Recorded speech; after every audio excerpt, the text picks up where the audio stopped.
अस्सलाम वालेकुम दोस्तों। 22 अक्टूबर साल 2008 इंडिया की तरफ से चंद्रयान-1 मिशन लॉन्च किया जाता है। ये स्पेसक्राफ्ट चांद पर जाकर कुछ ऐसी तलाश करता है कि दुनिया भर में हेडलाइंस बन जाती हैं। Water on the moon. Chandrayaan पहली बार दुनिया के सामने इस बात का ठोस सबूत लाता है कि चांद पर पानी मौजूद है। स्पेसिफिकली कहा जाए तो चांद के साउथ पोल के एरिया में मौजूद है। इस खबर के बाद पूरी दुनिया के मुल्कों में चांद को एक्सप्लोर करने का क्रेज़ फिर से जाग जाता है। अमेरिका और चाइना की तरफ से भी चांद पर रेगुलरली मिशन भेजे जाते हैं। इसराइल भी चांद पर सॉफ्ट लैंडिंग की कोशिश करता है। इसके अलावा यूरोप, जापान, रशिया की तरफ से भी कई लूनार मिशन प्लान किए जाते हैं। लेकिन आज दुनिया की नज़र है इंडिया के चंद्रयान-3 मिशन पर। आखिर कौन सी नई तलाश चंद्रयान-3 का मिशन करेगा और चंद्रयान-2 का मिशन क्यों फेल हुआ, आइए जानते हैं आज की वीडियो में।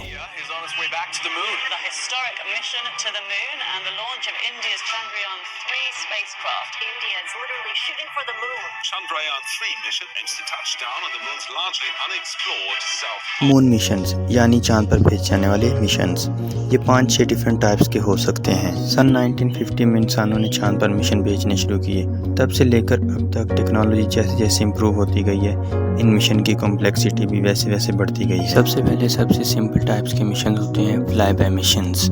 इसमें एक स्पेसक्राफ्ट को भेजा जाता है स्पेस पे जो चांद के पास से गुजरे, यानी ये चांद के चारों तरफ गोल गोल नहीं घूमे बल्कि उड़कर पास से निकल जाए। सबसे पहला successful fly bye mission Soviet union की तरफ से लॉन्च किया गया था जनवरी 1959 में, जब इनका स्पेसक्राफ्ट लूना 1 चांद के पास से गुजरा था। इसके 2 महीने बाद अमेरिका ने अपना पहला successful fly bye mission launch किया मार्च 1959 में, जिसका नाम था पायनियर 4। इनका मकसद था चांद को दूर से स्टडी करना।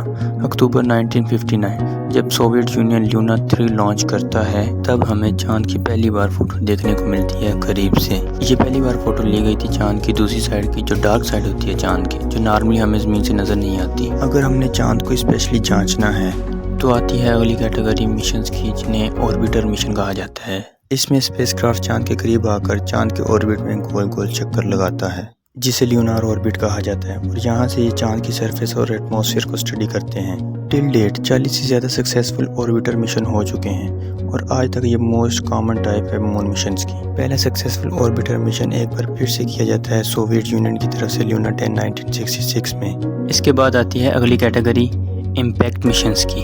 ये मिशंस ऑर्बिटर मिशन का ही एक्सटेंशन होते हैं। यहाँ पे मेन स्पेसक्राफ्ट चांद के अराउंड ऑर्बिट करता रहता है और एक हिस्सा स्पेसक्राफ्ट से डिटैच होकर चांद पर जाकर क्रैश लैंड कर जाता है। इंडिया का चंद्रयान-1 एक इम्पैक्ट मिशन था। जो हिस्सा स्पेसक्राफ्ट से अलग होकर चांद पर जाकर क्रैश लैंडिंग करता है उसे मून इम्पैक्ट प्रोब कहा जाता है। चंद्रयान-1 के मून इम्पैक्ट प्रोब में एक इंस्ट्रूमेंट लगा था, चंद्रयास एल्टीट्यूडनल कंपोजिशन एक्सप्लोरर, शॉर्ट में इसे चेज कहा जाता था। ये एक मैस स्पेक्ट्रोमीटर था जो हर 4 सेकंड में रीडिंग लेता रहता था जैसे जैसे ये चांद के करीब आ रहा था क्रैश लैंड करने। इसी इंस्ट्रूमेंट की वजह से हमें पता चला कि चांद के एटमॉस्फेयर में पानी मौजूद है। ये मून इम्पैक्ट प्रोब क्रैश करता है शेकल्टन क्रेटर पर जाकर। चांद पर एक क्रेटर मौजूद है जो चुना गया था और जो पॉइंट ऑफ इम्पैक्ट है उसे जौहर पॉइंट का नाम दिया गया। चंद्रयान-1 में एक ऑर्बिटर भी था जो अपना अलग से ऑर्बिटर मिशन कर रहा था। ऑब्वियसली ऑर्बिटर के बगैर मून इम्पैक्ट प्रोब को लॉन्च भी नहीं किया जा सकता था। इस ऑर्बिटर में एक नासा का इंस्ट्रूमेंट भी लगा हुआ था, मून मिनरलोजी मैपर M3। जब मून इम्पैक्ट प्रोब जाकर क्रैश लैंड हुई चांद पर, तो चांद पर मौजूद कुछ मिट्टी हवा में उड़ी। उस मिट्टी को, उस ल्यूनार सॉइल को एनालाइज किया इस इंस्ट्रूमेंट। इसी एनालिसिस के बाद ही ये कंफर्म हुआ कि चांद की मिट्टी में पानी मौजूद है। चौथी कैटेगरी आती है मून मिशंस की लैंडर मिशंस। यहाँ पर स्पेसक्राफ्ट के एक हिस्से को भेजा जाता है सॉफ्ट लैंडिंग के लिए। क्रैश नहीं करना, आराम से उतारना है ताकि चांद पर कोई हिस्सा लैंड कर सके स्पेसक्राफ्ट का। जो हिस्सा लैंड करता है उसे लैंडर कहा जाता है। जब अमेरिका और सोवियत यूनियन ने ये पहली दफ़ा करने की कोशिश की तो वह पहली 15 अटेम्प्ट्स में फेल रहे। सन 1966 में पहला सक्सेसफुल अटेम्प्ट किया जाता है एक बार फिर से सोवियत यूनियन की तरफ से इनके लूना 9 मिशन में। ये दुनिया की पहली सक्सेसफुल लैंडिंग थी चांद पर और इसी स्पेसक्राफ्ट ने पहली फ़ोटो भी खींची चांद की सरफेस की। ज़्यादा हाई क्वालिटी फ़ोटो एक्सपेक्ट मत करें क्योंकि ये 1966 की है।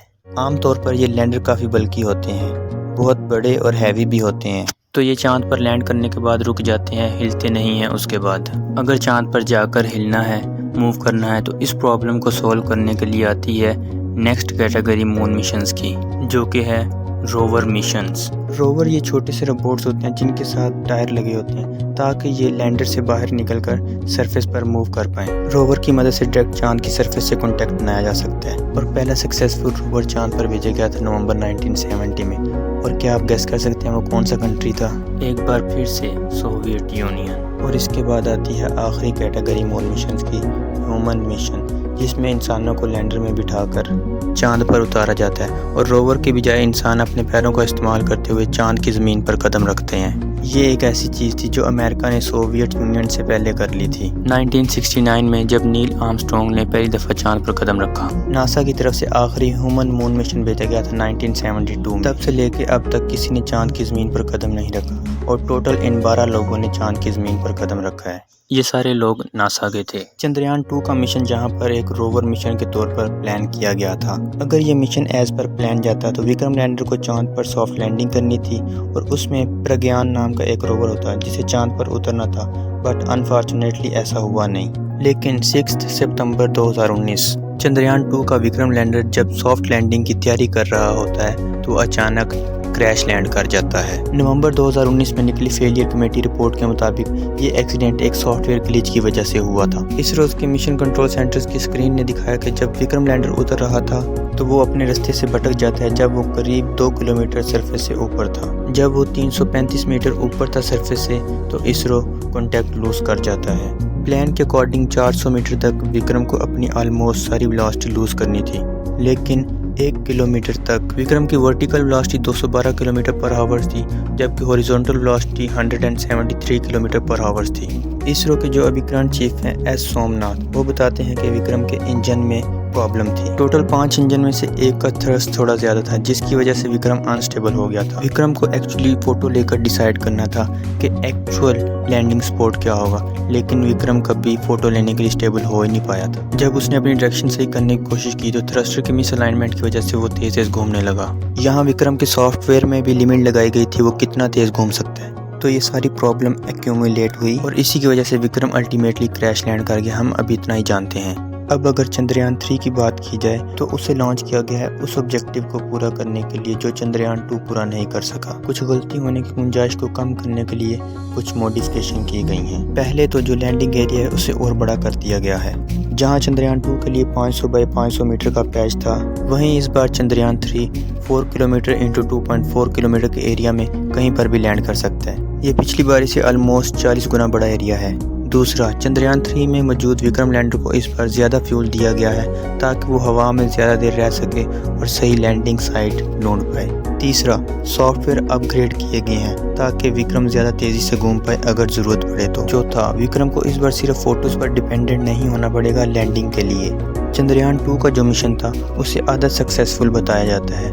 आधा सक्सेसफुल इसलिए क्योंकि चंद्रयान 2 में जो भेजा गया ऑर्बिटर था वो अभी भी काम कर रहा है। इनफैक्ट वो आज तक चांद के राउंड गोल गोल घूमकर ऑर्बिट कर रहा है। तो चंद्रयान 2 के इस ऑर्बिटर ने जो हाई रेजोल्यूशन इमेजेस लिए हैं उनको नए विक्रम में फीड किया गया है ताकि इसकी लैंडिंग की जगह सही से डिसाइड की जा सके। जो डिज़ाइन है विक्रम लैंडर का चंद्रयान 3 में वो तकरीबन सेम है चंद्रयान 2 से, लेकिन थोड़ी मॉडिफिकेशन की गई है। जैसे इसके पाँव थोड़े मजबूत बनाए गए हैं और ज़्यादा सोलर सेल्स लगाए गए हैं इस पर, और सेंसर जो हैं वो इम्प्रूव किए गए हैं। चंद्रयान 2 की तरह चंद्रयान 3 का मिशन ऑब्जेक्टिव भी वही है, चांद के साउथ पोल पर लैंड करना और एक रोवर उतारना है। अब जो लैंडिंग की साइट है वो 70 डिग्री साउथ है, जहाँ कई सारे क्रेटर मौजूद हैं जो हमेशा शेड में रहते हैं। वहाँ कभी कोई धूप नहीं पड़ती और इसलिए माना जाता है कि उन क्रेटर के अंदर कुछ बर्फ मौजूद हो सकती है। यहाँ मेंशन करना ज़रूरी है कि जब रोवर उतारा जाएगा चंद्रयान 3 की तरफ से चांद पर तो उसे सिर्फ 1 ल्यूनार डे का वक्त मिलेगा अपने साइंटिफिक एक्सपेरिमेंट कंडक्ट करने के लिए। 1 ल्यूनार डे ज़मीन के तकरीबन 1 महीने के बराबर होता है, यानी 2 हफ्ते दिन और 2 हफ्ते रात समझ लें। तो उस हिसाब से जब लैंडिंग का वक्त आएगा और तब से सिर्फ 14 दिन ही मिलेंगे रोवर को सारी इन्फॉर्मेशन इकट्ठी करने के लिए, क्योंकि चंद्रयान 3 में जो इंस्ट्रूमेंट हैं वो ल्यूनार नाइट्स के लिए नहीं बने। जब चांद पर रात होती है तो टेम्परेचर बहुत नीचे गिर जाता है, -232 डिग्री सेल्सियस तक टेम्परेचर नीचे जा सकता है। तो इतनी ठंड में कोई इंस्ट्रूमेंट काम नहीं करेंगे। इसलिए इसरो के चीफ ने भी कहा है कि हम चाहते हैं कि इसकी लैंडिंग तब हो जब चांद पर सूरज निकल रहा हो, तब से हमें फिर 14 से 15 दिन का वक्त मिलेगा काम करने के लिए। अगर इंस्ट्रूमेंट की बात की जाए तो विक्रम का वजन है 1750 किलो और रोवर का वजन है 26 किलो और रोवर का एक बार फिर से नाम प्रज्ञान रखा गया है। टोटल में 3 मॉड्यूल लगे हैं चंद्रयान 3 में, एक लैंडर मॉड्यूल, एक रोवर मॉड्यूल और एक प्रोपल्शन मॉड्यूल। लैंडर और रोवर का मकसद तो आप जानते हैं। प्रोपल्शन मॉड्यूल का यहाँ पर मकसद है चंद्रयान को जमीन के ऑर्बिट से बाहर निकालना और चांद पर भेजना। इस प्रोपल्शन मॉड्यूल की वजह से ही लैंडर और रोवर पहले चांद के ऑर्बिट में आएंगे और जब ये 100 किलोमीटर के रेडियस में आ गए तब उन्हें लैंडिंग के लिए उतारा जाएगा। इस मिशन में कोई ऑर्बिटर मॉड्यूल नहीं है क्योंकि चंद्रयान 2 का ऑर्बिटर अभी भी काम कर रहा है, उसी को ही दोबारा यूज किया जाएगा। लेकिन प्रोपल्शन मॉड्यूल जो है वो भी चांद के अराउंड 3 से 6 महीने गोल गोल चक्कर लगाता रहेगा, मून के ऑर्बिट में ही रहेगा और उसका यहाँ इस्तेमाल किया जाएगा कम्युनिकेशन पर्पसेस के लिए, बाकी और रीडिंग्स लेने के लिए। इस प्रोपल्शन मॉड्यूल में एक इंस्ट्रूमेंट लगा है स्पेक्ट्रोपैरामीट्री ऑफ हैबिटेबल प्लैनेट अर्थ, इसका शॉर्ट फॉर्म शेप।